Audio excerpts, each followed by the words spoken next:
Estás escuchando A la Guerra con una Cuchara, el podcast de Beatriz Robles y Laura Caorsi.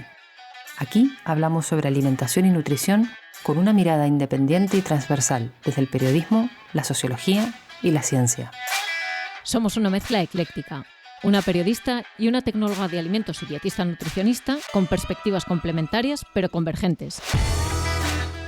Queremos que conozcas distintos ángulos de la alimentación y sus aristas con una visión social, lejos del ruido de la publicidad y de la desinformación que campa a sus anchas. Acompáñanos en esta batalla en la que nuestras principales armas son un café, una cuchara y un buen racimo de palabras.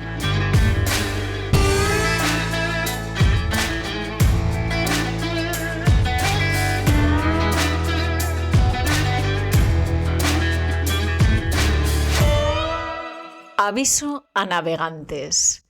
El tema de hoy es un tema incómodo porque hablamos de compañeros, hablamos de colegas, hablamos de instituciones, hablamos de cómo la industria alimentaria nos capta para sus filas a profesionales de la salud, a divulgadores y a comunicadores. Bueno, casi nada. ¿Qué comienzo, Bea? Había que hacer como un disclaimer porque sabemos que es un tema muy polémico, que hay líneas muy grises, que a veces no está la cosa clara. Y hoy vamos a intentar pues desenmarañar un poco esta madeja. Sí, es una madeja que ocurre con nutricionistas, ocurre con médicos, ocurre con otros profesionales de la salud, ocurre con influencers también, ocurre con periodistas. Quiero decir que no hay ningún gremio, te diría, que se libre, ¿no?, de este tipo de prácticas. Eso es, y por aterrizarlo un poco, estamos hablando de algo que nos hemos encontrado todos en algún momento. Por ejemplo, cuando un nutricionista promociona un complemento alimenticio para fortalecer el sistema inmunitario. Por ejemplo, ¿no? O un postre lácteo concreto, ¿no?, asegurando que es lo mejor que podemos hacer para combatir el colesterol, ¿no? Eso es, o cuando un médico avala el consumo de jamón ibérico y vino para perder peso. Ahí es nada. Bueno, claro, que a ver, ¿no nos dicen lo que queremos oír?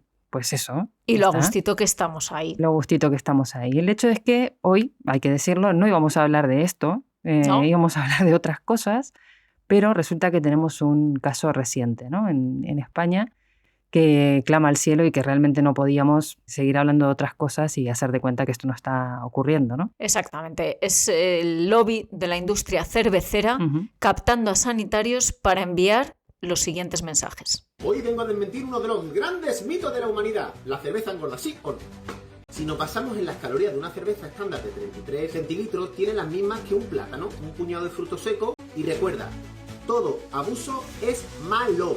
No animo el consumo. En el caso que la gente le apetezca una cerveza, que la consuma con moderación. Tenemos que ser responsables. 8 de cada 10 españoles están preocupados por su peso y la mayoría siguen una dieta de mantenimiento de peso o de adelgazamiento, pero solo 4 de cada 10 han consultado a un especialista para lograrlo. Probablemente por eso no saben que la cerveza con moderación puede ser compatible con su dieta de adelgazamiento, y es que solo contiene 42 calorías. Podría aportar más el picoteo que a menudo nos ponen para acompañarla. Se desmiente, por tanto, la relación directa entre el consumo moderado de cerveza y el peso corporal.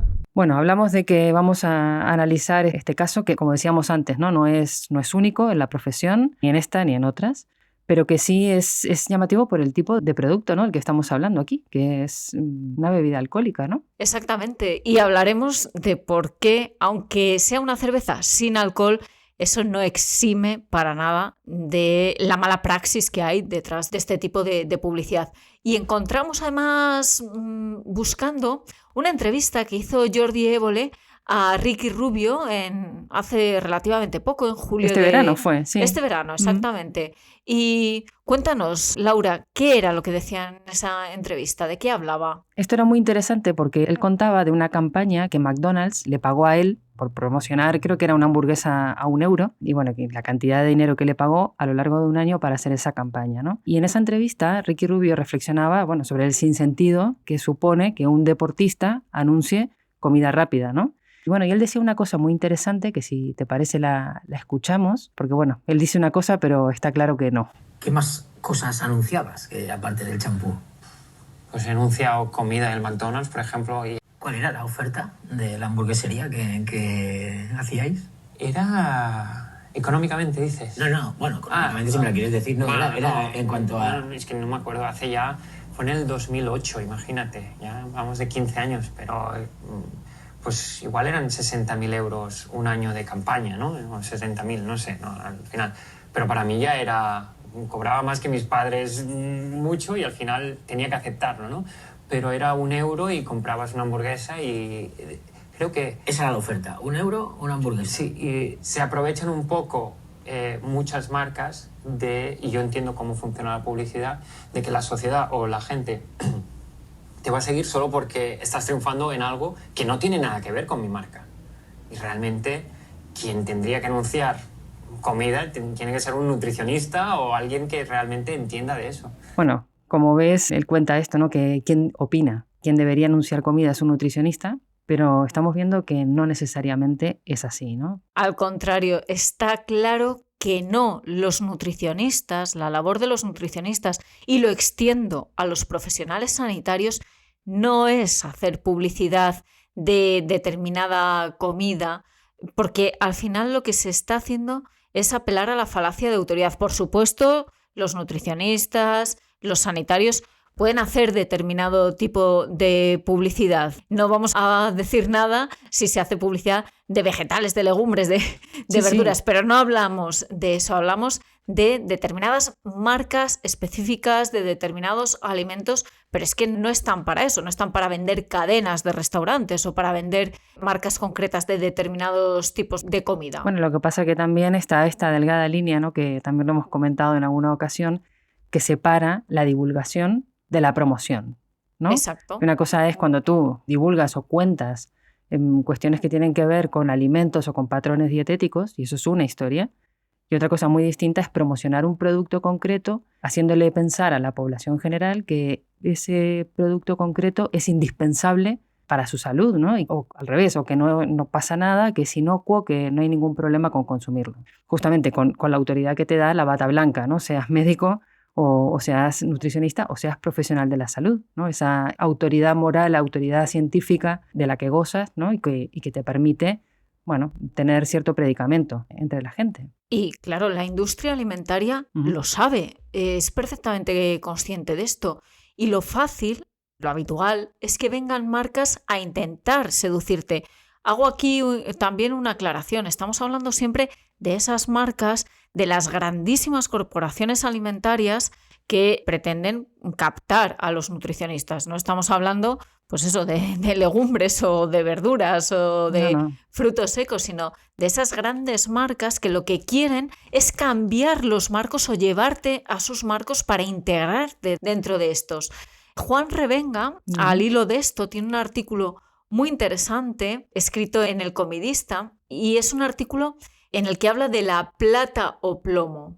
Él habla justamente de cómo la industria alimentaria coopta para sí la figura del nutricionista para justamente promover determinados productos y habla como esta dicotomía, ¿no? Que es, si me aceptas, si me dices que sí, te voy a cubrir de plata, te voy a dar todo lo que quieras y más, ¿no? Y lo vas a pasar muy bien, vas a tener, apuros económicos seguro que no, pero si me dices que no, esa va a ser otra historia, ¿no? Y él lo cuenta muy bien, es un artículo que publicó en el País en mayo de este año.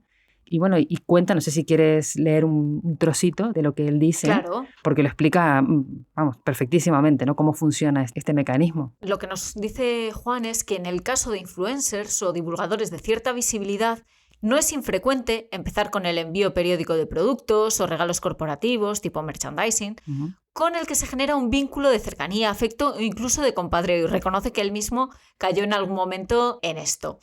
Y a esto también se le puede invitar a conocer las instalaciones de la empresa en un generoso e incluso lujoso viaje a destinos más o menos glamurosos y exclusivos. Asimismo, se pueden pactar contenidos generosamente remunerados en las redes, canal de YouTube, blog o podcast del divulgador. Bueno, esto lo cuenta Juan y lo cuenta desde su experiencia, pero no es la única voz autorizada para mencionarlo, ¿no? También hay un documento en el que se habla de la cooptación de nutricionistas y de profesionales de la salud, ¿no? Que yo creo que es anterior, me parece, ¿no? De Marion Nestle. Desde luego, Marion Nestle, en su libro Food Politics, publicado ya en el año 2002, nos decía que los esfuerzos de la industria alimentaria para influir en las recomendaciones alimentarias y para establecer una imagen de sus productos como nutritivos van más allá de hacer lobby político, van directos al corazón de la nutrición como profesión. Es más, cooptar expertos, especialmente académicos, es una estrategia corporativa explícita.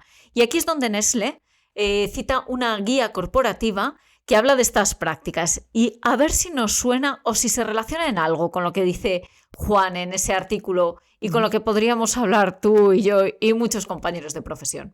Nos dice Nestlé: la estrategia más eficaz consiste en identificar a los líderes, entendido como líderes de opinión, expertos influyentes, y contratarles como consultores o asesores o financiar sus investigaciones. Esta estrategia debe ser sutil, no obvia, de manera que los expertos no reconozcan que han perdido su objetividad y libertad. Como mínimo, reducimos las amenazas de que puedan hablar o escribir en contra de los intereses de las empresas. Exactamente, no es tanto que hables a favor, sino que no digas nada malo, nada en contra, ¿no? Eso es. Fíjate, también Nestlé en este mismo libro habla específicamente sobre los nutricionistas, o sea, no solamente sobre los profesionales de la salud en general, sino sobre los nutricionistas, y dice así: la industria alimentaria aplica esta estrategia para captar nutricionistas como aliados de distintas formas, algunas evidentes, otras menos. Generalmente mediante financiación académica y de institutos de investigación, colegios profesionales patrocinan charlas, encuentros, conferencias o revistas. Claro, y aquí tenemos que dar un poco de contexto, porque es un libro, como digo, escrito en 2002, muy lejos de las redes sociales. Así que entre las formas de las que habla Marion Nestlé de cooptación no se menciona la publicidad pagada en redes sociales. No, claro. Pero vamos, la estrategia se adapta a los nuevos tiempos, pero es la misma. Exactamente, ¿no? Y fíjate, tú antes decías, de esto podríamos hablar nosotras mucho, Juan, Revenga también, hay más nutricionistas que pueden hablar. Y yo creo que hay uno que es la voz quizás la más autorizada, ¿no?, para hablar sobre esto, porque es uno que no se ha vendido nunca. O sea, es el experto en decir no. Es el experto en decir no. Y además sin muchos eufemismos, ¿no? Él se ha mantenido al margen. Hablamos de Julio Basulto.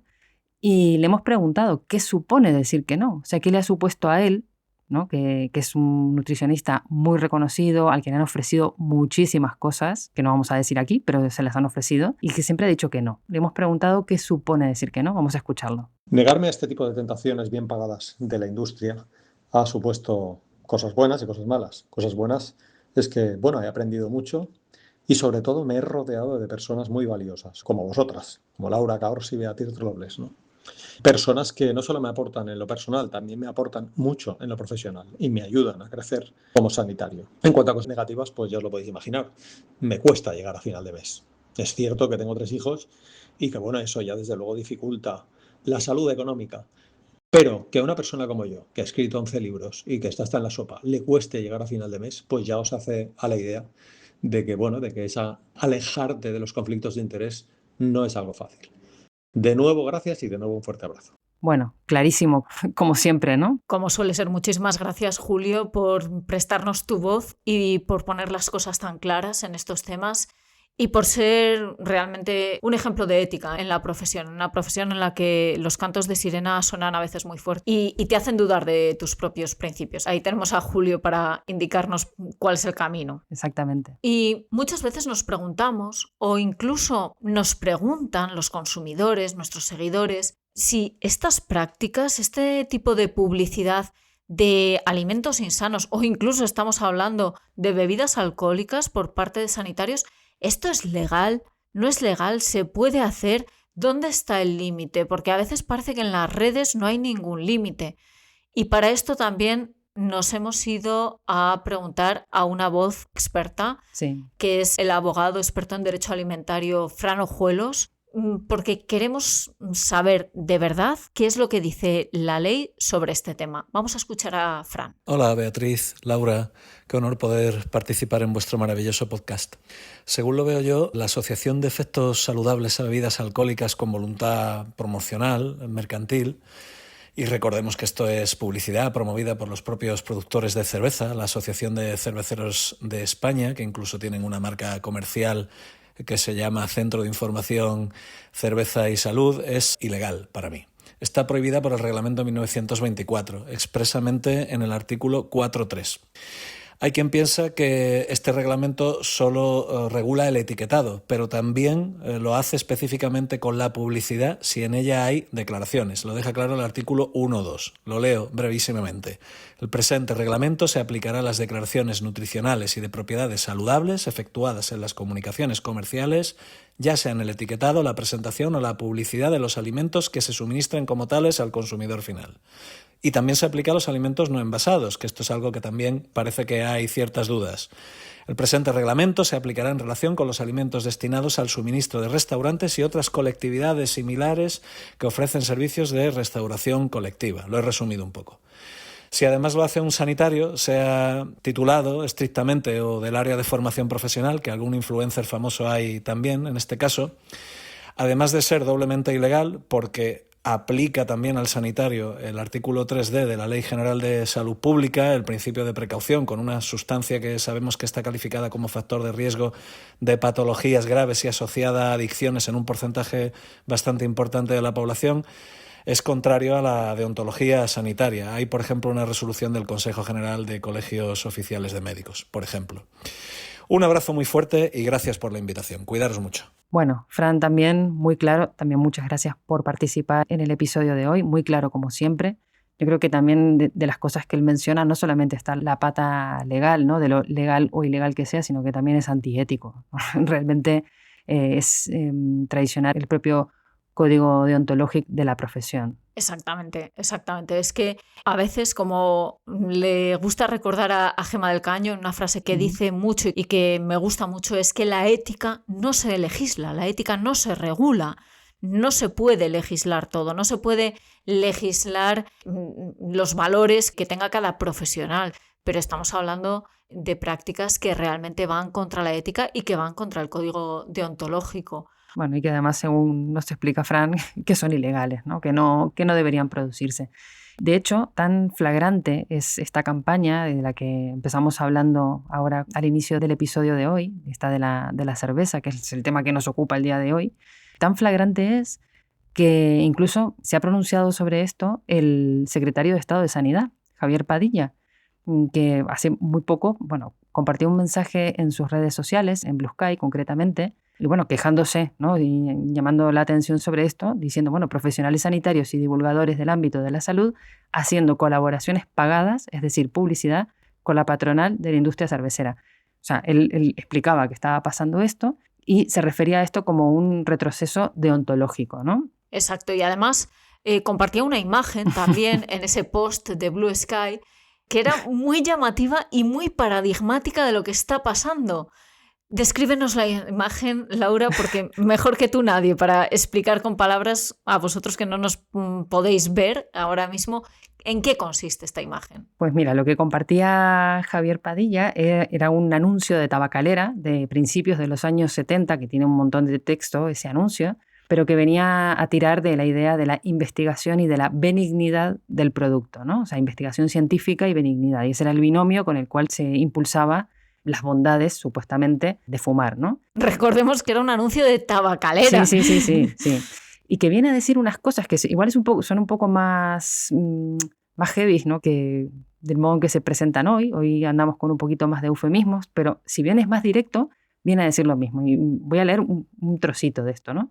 Dice así, el anuncio. El supremo objetivo de tabacalera hoy es no solo conseguir mejores cigarrillos en sabor, sino sobre todo en benignidad. Por eso... Vamos, que va bien para la salud. Perdón, es que sí. Me he quedado flipada. Dale. Por eso, en Tabacalera investigamos.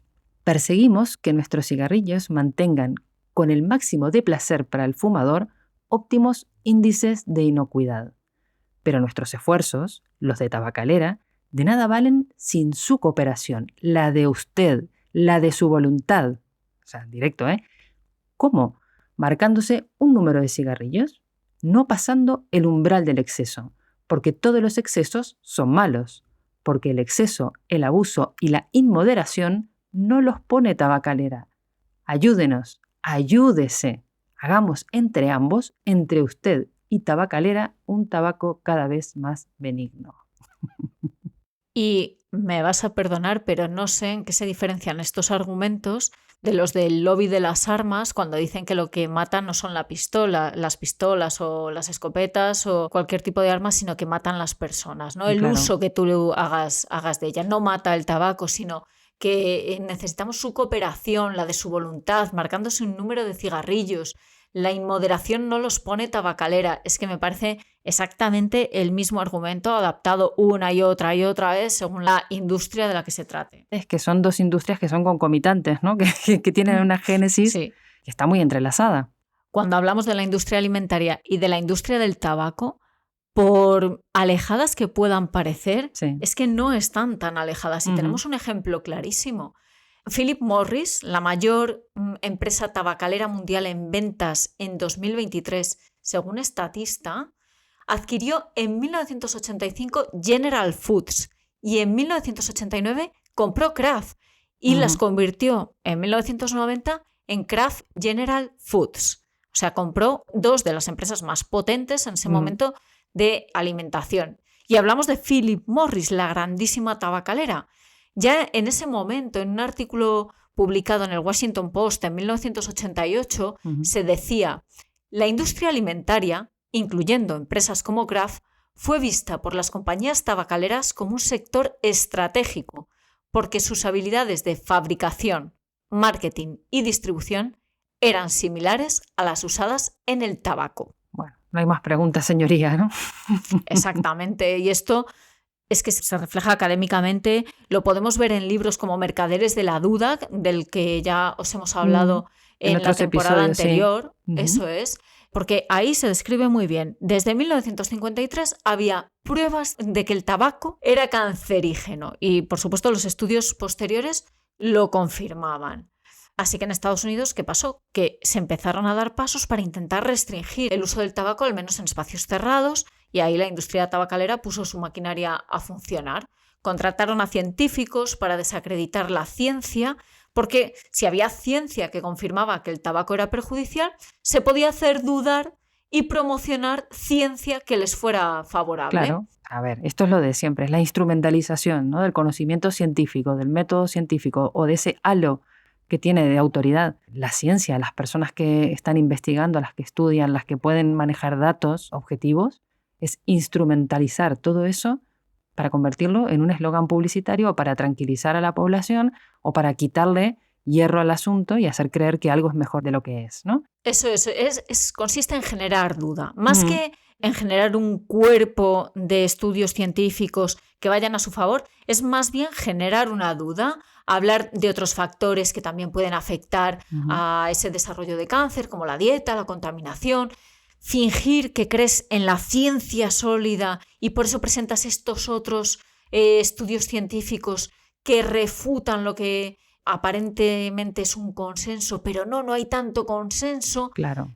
Y en realidad lo que pasa es que no quieren ninguna ciencia, al menos ninguna que se interponga con sus intereses. Y mira, se aferraron ya en esos momentos a una idea, la idea de que el veneno está en la dosis. ¿Nos suena? Nos suena moderación, responsabilidad individual y, por supuesto, todas sus derivadas, es decir, presiones contra cualquier tipo de regulación.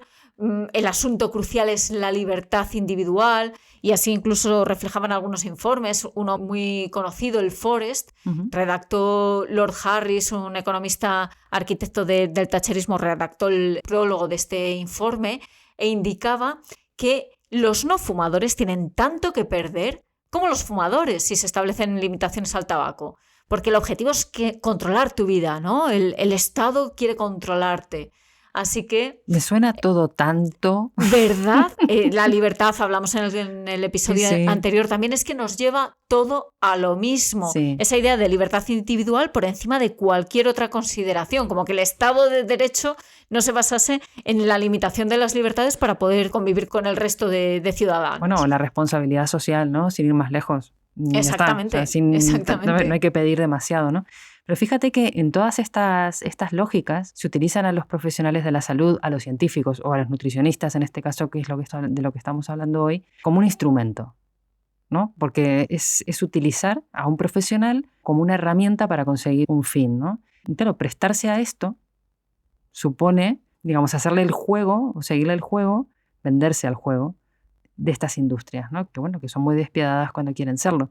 De hecho, sobre este asunto también le preguntamos a Julio, ¿no? O sea, Julio Basulto, ¿qué es lo que él opina sobre otros colegas de profesión que se dejan instrumentalizar? Vamos a escuchar lo que dice. ¿Qué opina de los sanitarios que recomiendan, promocionan, publicitan productos claramente malsanos, como el alcohol? Pues que es pura negligencia. La mala alimentación mata a 11 millones de personas cada año. Por lo tanto, dejar de lado la importancia de una dieta sana y no digamos promocionar la dieta malsana es algo que va a afectar directamente a la salud de muchísima gente, millones de personas.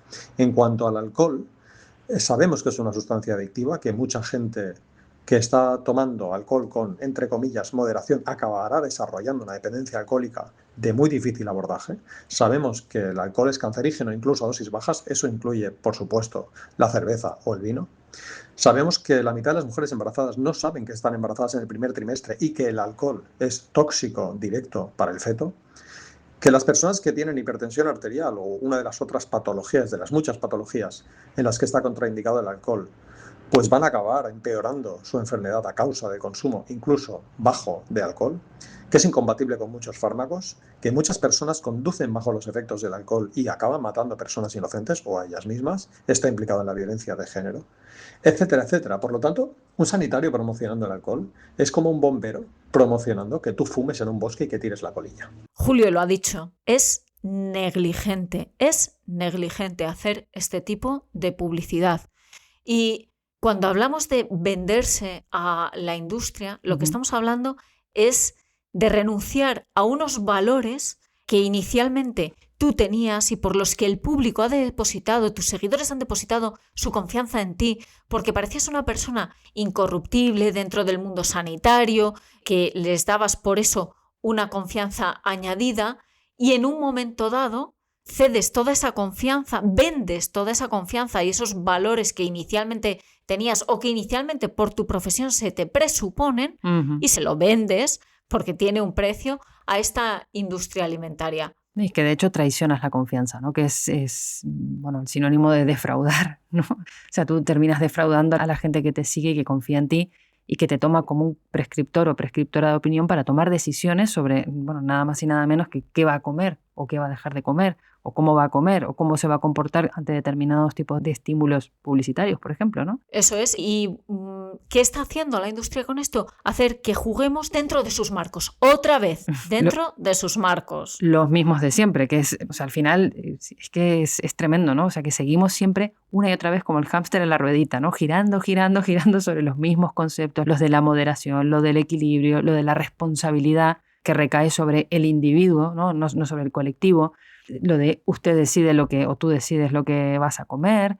Es una y otra vez súper responsabilizar al individuo, a la persona, frente a todos estos mensajes que son una avalancha al final y que son súper agresivos también, ¿no? Que son muy potentes, ¿no? Y que están diseñados para convencerte de lo contrario a lo que tú crees. Y en este caso, además, con un punto que cruza una línea más, porque estamos hablando de bebidas alcohólicas y hablan de responsabilidad individual promoviendo una sustancia adictiva. ¿Cómo podemos hacer esto? ¿Cómo se puede hablar de responsabilidad individual cuando la sustancia que estás promoviendo es causa de adicción en muchísima gente? Y que, como ha dicho Julio en uno de los audios, muchas personas que empiezan bebiendo con moderación acabarán cayendo en un consumo adictivo. Y vas y apelas a la responsabilidad individual y al no abuso de estas sustancias, al no abuso de una sustancia adictiva, pero si están diseñadas para abusar de ellas, ¿cómo puedes aludir a esto? ¿Sabes cómo lo haces? Resignificando lo que es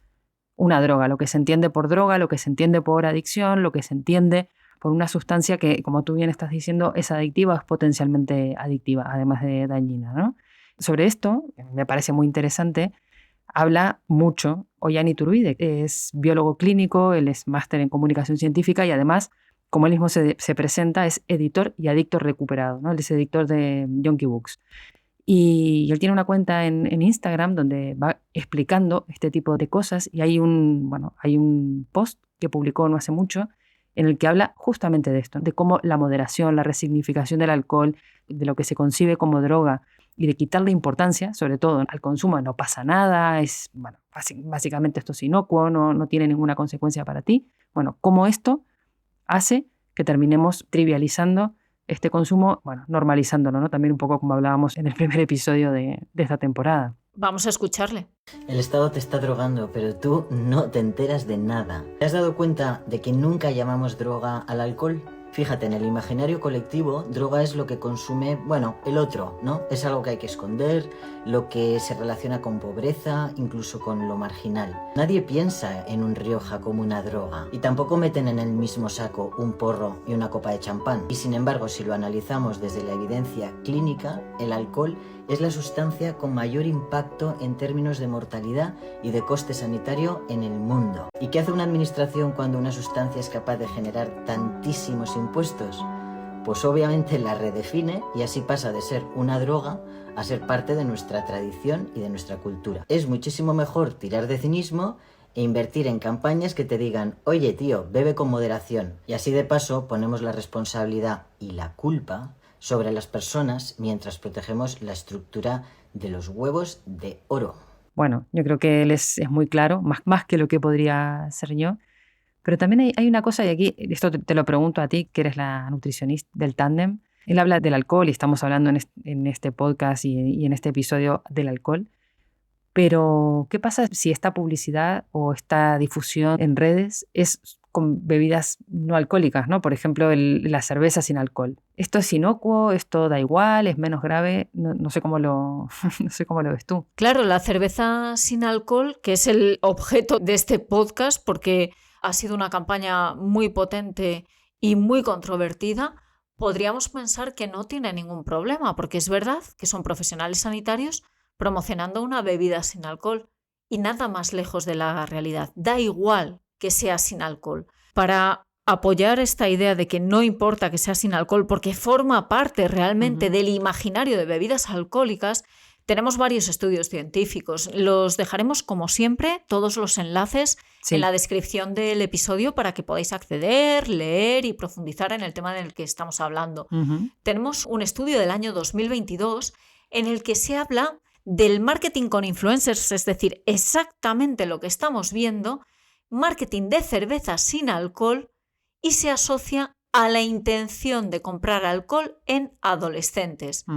Lo que nos dice este estudio es que en personas que no habían comprado alcohol en el año anterior, la exposición al marketing de influencers y el consumo de cerveza sin alcohol se asociaron a la intención de comprar alcohol en el futuro. Es decir, que sí que hay una relación.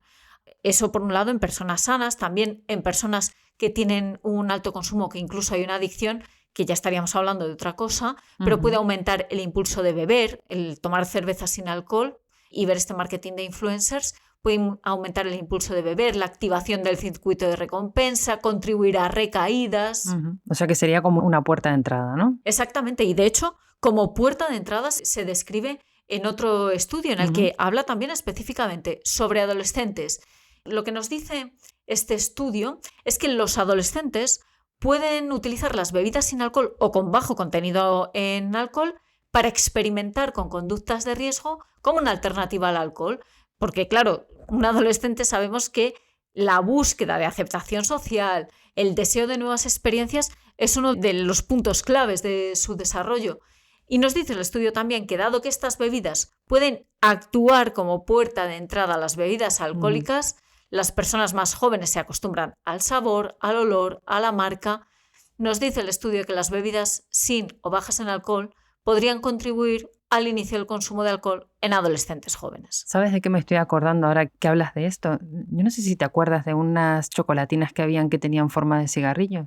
Por supuesto que sí. Que permitían, bueno, además de comerlas, claro, era emular el gesto. Eso es. ¿no? Las situaciones de consumo, normalizar un gesto, integrarlo como algo más. Del mismo modo, bueno, hay alguna bebida también sin alcohol que imita la botella de cava o de champán para niños. Exactamente. Que es una bebida azucarada que no tiene contenido de alcohol, evidentemente, pero toda su forma, toda su textura, te diría, ¿no? También sus burbujas y demás, remiten a la típica copa de champán o de cava que tomas cuando vas a brindar, ¿no? ¿Para qué? Para que los niños puedan compartir no solo el momento, sino también todo lo que va asociado a la celebración. O sea, no es solo que los adultos se tomen la copa de champán, sino que los niños ya asocian que esos momentos van acompañados de alcohol. En el caso de los cigarrillos de chocolate, llevan prohibidos décadas. ¿Por qué? Porque, claro, se entendía, para los más jóvenes quizá os parece una auténtica locura, pero es que íbamos por la calle, como niños, con el cigarrillo de chocolate en la boca y haciendo como que estábamos fumando. Tal cual. Con ese halo de sofisticación y de ya somos mayores, podemos fumar con un cigarrillo de chocolate. Por eso se prohibió, es que era una auténtica locura. Bueno, es que había, yo creo que aquí en España no, en Uruguay sí, en mi época de infancia, que fue hace mucho tiempo, pero tampoco tanto. No tanto. Fue hace mucho, pero tampoco tanto. Unos bombones de chocolate que tenían forma de botella de licor y que estaban rellenos de azúcar y de licor. Aquí también los hubo. Bueno, y de esos no sé qué cantidad me comí siendo niña. O sea, que se vendía en el súper. Sí, era un consumo totalmente normalizado. ¿Sabes? O sea, que estaba súper normalizado, ¿no? Claro, ese tipo de cosas ahora no se ven, pero hasta hace nada formaban parte del paisaje cotidiano, ¿no? Y terminaban marcando una normalización de consumo. Eso es, y de esta normalización precisamente os remitimos al episodio 1 de esta segunda temporada, en el que hablamos mucho más de esto, y es verdad que nos está quedando una segunda temporada inicialmente muy alcohólica. Muy alcohólica, pero de verdad que han sido las circunstancias que nos han llevado a esto, porque no podíamos ignorar lo que está pasando. El episodio que viene no vamos a hablar sobre esto, Igual se cuela el alcohol de otra manera, pero no va a ser un monográfico. No, para nada. Pero fíjate, no va a ser un monográfico, pero es algo que la propia industria y el propio aparato de marketing nos lo pone difícil, ¿no? Porque no es nuevo para nada. Así como no es nuevo situaciones de consumo de determinados productos que decíamos ahora, estos bombones, el cigarrillo, no sé qué, bueno, de chocolate y así. Tampoco es nuevo esto de cooptar profesionales sanitarios para la promoción de bebidas alcohólicas. Yo recuerdo, y estuve mirando en mi correo electrónico, recuerdo una nota de prensa que me llegó en 2021, que en realidad no se presentaba como nota de prensa, se presentaba como artículo divulgativo, así con esas palabras venía. Ahí es nada. Decía así, no voy a dar nombres, pero arrancaba así. Buenas tardes, os adjuntamos un artículo divulgativo sobre los aspectos beneficiosos del consumo moderado de cava en la salud, firmado por el doctor asesor científico de FIBIN, que es la Fundación para la Investigación del Vino y la Nutrición. Bueno, este doctor además es miembro de una serie de sitios de mucho prestigio, ¿no? Y también cae por ahí el nombre de una universidad, o sea, bueno, todo lo que suponga un empaque, ¿no? Darle un empaque a esto de rigor científico, bueno, pues ahí estaba, ¿no? Y eso, como tantas otras notas de prensa de este estilo, caen en los correos de los periodistas, ¿no? Que inicialmente no somos nutricionistas y no tenemos por qué saber discernir entre qué es cierto y qué no, y que nos genera, bueno, muchísimo desconcierto, justamente porque estamos frente a un argumento de autoridad, porque nos encontramos frente a un médico que viene avalando un mensaje determinado, que además venía esto con una infografía, o sea, venía con un montón de mensajes y de recursos gráficos, y bueno, que podemos terminar convertidos en amplificadores de este tipo de mensajes, ¿no? Por no saber filtrar. Claro, porque es que parece muy serio, o sea, un médico que trabaja en el Hospital Clínic, en la Universidad de Barcelona, que participa en distintos grupos de investigación. ¿Cómo un periodista se enfrenta a ello? ¿Qué podéis hacer si además viene empaquetado de una manera tan aparentemente rigurosa, tan científica? Es que os lo están poniendo muy difícil, no solo por esto. Ya sabemos que además el periodismo está en una situación extremadamente precaria, y de esto hemos hablado alguna vez. Tiene que producir artículos como se produciría cualquier otro bien de consumo, de un modo ultra rápido, y para un periodista al que le llega esta nota de prensa es difícil no caer en la tentación de pensar que tiene un contenido legítimo y que puede hacerse eco de ello, y a la vez está actuando como altavoz. ¿Cómo os enfrentáis a ello desde la profesión? ¿Qué sensación tienes como periodista? Pues con muchísima dificultad. Con mucha dificultad, porque yo esto, bueno, en otros ámbitos, cuando hablo sobre este tipo de cuestiones, siempre señalo la importancia de profesionalizarnos más y de especializarnos en cuestiones que tienen que ver, en este caso, con alimentación y con salud, ¿no? De nuevo, cae la responsabilidad en el periodista, pero como tú bien decías, no todos los periodistas están en condiciones de poder hacer eso, ¿no? Porque bueno, la profesión no está bien pagada, las condiciones de trabajo no son las óptimas, ¿no? Y siempre es mucho más agradecido dedicarse al lifestyle y a reproducir este tipo de mensajes, ¿no? Y terminar haciendo, no sé, de propagador de marketing involuntario, digamos, que ponerse a rebatir este tipo de cuestiones, ¿no? Yo tengo en mi correo un montón de notas de prensa de este estilo, muchas. Las tengo bautizadas de un nombre además.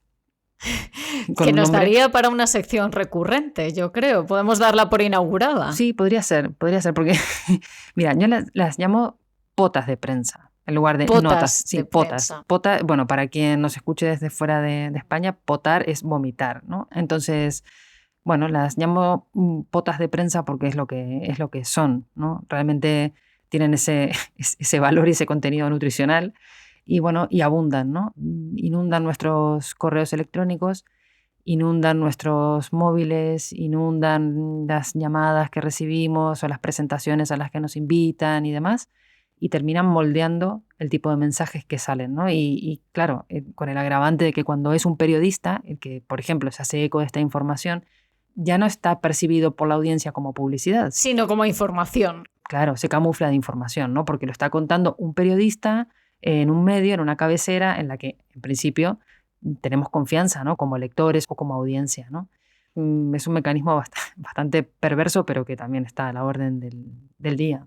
Si es que al final el periodismo, como la mayoría de los oficios y de las profesiones, necesita de seguridad y necesita de recursos para poder hacer bien su trabajo, para ser relevante y ser de verdad importante, y la precariedad juega ahí un papel, por supuesto, muy significativo. También en el caso de los nutricionistas, ¿no? Que muchas veces se habla de la importancia de que estén los dietistas nutricionistas en la sanidad pública, en la atención primaria, ¿no? Que sea una profesión que esté lo suficientemente reconocida, que esté bien remunerada, que tenga un respaldo, ¿no? Porque eso evitaría, vamos, no lo evitaría todo, pero evitaría sí muchos de estos casos, ¿no? Que son de, bueno, pues al final venderse porque hay que comer, ¿no? Y además combatiría la desigualdad que se produce cuando las únicas personas que pueden acceder a los servicios de un nutricionista o de un dietista nutricionista son aquellas que tengan el dinero para pagarlo. Claro. Entonces estamos hablando de un conjunto de cuestiones que son serias y que afectan a la sociedad y a la población. Bueno, es que también hay que tener en cuenta que muchas de las personas que no se pueden pagar una consulta o que no tienen los cauces o no saben cómo hacerlo o no se animan o les da vergüenza, lo que sea, ¿no? Pero que hay muchas personas que suplen eso siguiendo en redes sociales a profesionales de la salud, ¿no? Y ese igual es el único canal, el único momento que tienen para recibir consejos o recibir recomendaciones de parte de alguien que tiene una titulación para eso. Así que precisamente por eso, sanitarios que estáis haciendo estas prácticas, lo estáis haciendo muy mal. No solo ilegal, sino que éticamente lo estáis haciendo muy mal y estáis contribuyendo a esas condiciones de desigualdad que sufre mucha gente. Estoy pensando en otra fórmula de artículo periodístico o en una fórmula de artículo periodístico que estoy harta de ver apelando al argumento de autoridad, que es ese modelo de artículo que dice: soy médico y este es el jamón ibérico que jamás recomiendo a mis pacientes. Soy nutricionista y estos son los 3 alimentos que nunca incorporo en mis cenas y el que sí. Estoy harta de ver ese tipo de artículos. Bueno, eso te habla de dos cosas, ¿no? Por un lado, de cierto declive o cierta decadencia en el mundo periodístico, y por otro lado, de la potencia que tiene el argumento de autoridad. Y el testimonio como argumento de autoridad. Claro, porque se apela justamente a decir, esta persona sabe y entonces me lo dice un nutricionista, que este es el jamón que tengo que comer o el que no, bueno, y eso va a misa, ¿no? Yo creo que, bueno, hay que darle una vuelta a esto, hay que darle una pensada, porque realmente al final lo que está en juego, como siempre, ¿no? Es la salud pública, y lo que se consigue con todo este tipo de acciones es que se ejerza una persuasión polifónica sobre la gente, ¿no? O sea, que al final una misma persona puede recibir mensajes de este tipo intencionados de parte, que vienen por un nutricionista, que vienen por un médico, que vienen por un periodista, que vienen por un medio de comunicación en el que confía, y recibe todos estos mensajes, y con esos mensajes que se camuflan de información toman decisiones. Sí, porque se han ganado su confianza y a partir de ahí la defraudan. No sé, yo creo que aquí el mejor resumen para tener en cuenta es que un gran poder conlleva una gran responsabilidad. Si te ha gustado esta batalla, sigue escuchándonos en todas las plataformas de audio. Comparte este podcast en tus redes sociales y envíanos tus dudas, sugerencias o etiquetas deleznables para que las analicemos a alaguerraconunacuchara@gmail.com. Nos escuchamos en el próximo episodio.